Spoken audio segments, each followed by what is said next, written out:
Halloween in Anopha. It's the end of October and the trees of Sodor are wearing coats of bright red, yellow, and orange. Anopha is a small town with a big quarry near Farquhar. Thomas is working at the quarry with his friend Mavis, the diesel engine. During the day, there is a lot going on. People are coming and going, and Thomas and Mavis are kept busy pushing freight cars full of supplies and pulling loads of dirt and stone. It's a lot of hard work, but Thomas likes working with Mavis. But at night, the quarry is a scary place. The workers have all gone home, and it is very quiet and dark. The wind makes funny noises, and the moon makes funny shadows. Each day seems shorter and colder. Thomas is glad that Mavis is there. Mavis and Thomas are both excited about Halloween. They like to try to scare each other with stories of ghosts and graveyards. One night, Thomas was telling Mavis about the ghost of the Black Lock. Suddenly, there was a loud crash. Both engines were very startled and quite scared. They were looking all around when a raccoon walked out of the trash shed. Thomas peeped loudly. Then it was the raccoon's turn to be startled. Thomas and Mavis laughed. One morning, the quarry was especially busy. Everyone was working even harder than usual. Ropes were being hung from the trees around the quarry, and tables were being set up everywhere. And a large pile of wood was being centered in even larger circle of stones. Just then, Thomas' driver hurried up. "Off we go, Thomas. We are going to Anopha to pick up an important special." "What are we picking up?" asked Thomas. "We have to get the children for the big Halloween party, and we don't want to be late." Thomas was very excited. He couldn't wait to see all of the children in their costumes. On his way into town, Thomas saw a black cat dart across the tracks and disappear into the bushes on the other side. "Thomas, did you know it is bad luck if a black cat crosses your tracks?" said his driver. "It's not my fault," peeped Thomas. "The cat didn't stop at the crossing signal."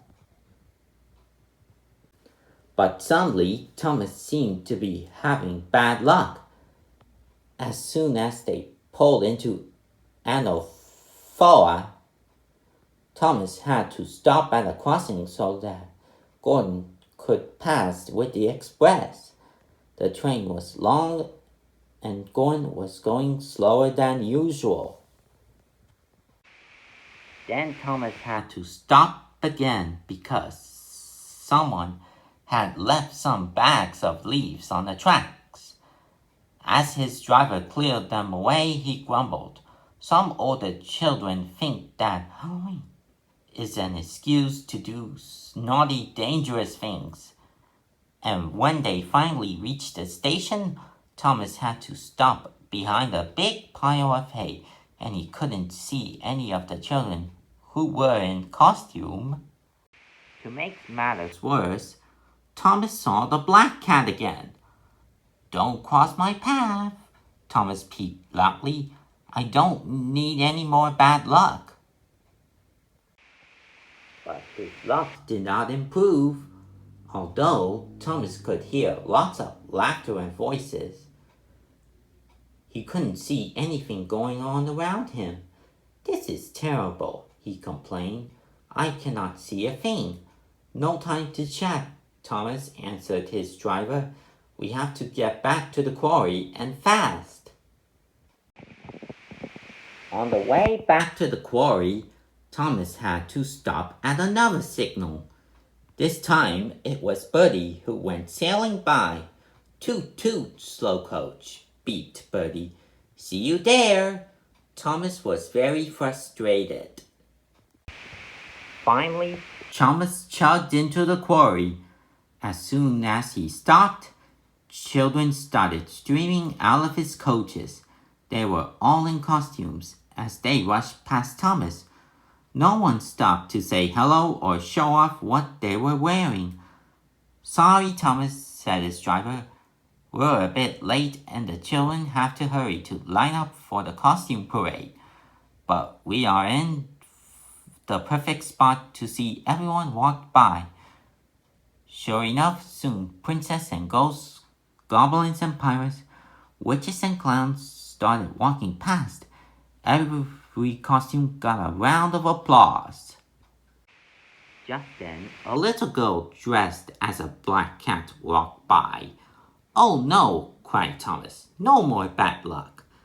But as he watching the cat go by, he heard a particularly big round of applause and lots of laughter. What did I miss? What did I miss? Peeped Thomas. But there was no one left to answer. Everyone had moved away. The Halloween party was in full swing.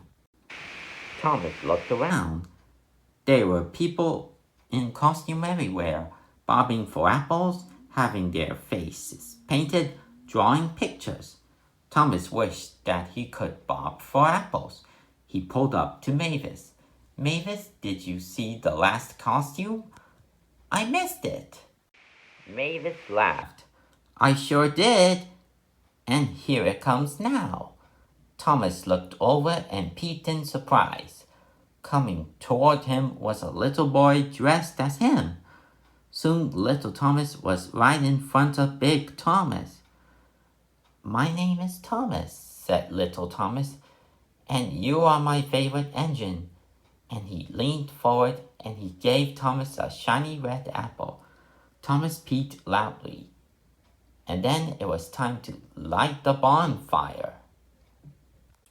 Everyone watched the large bonfire. There was singing and laughter, and Sir Topham had even told a scary story. Next year, I would like to dress up, Whip said Thomas. I think you should dress up as Sir Topham had, teased Mavis. Thomas and Mavis both laughed and laughed.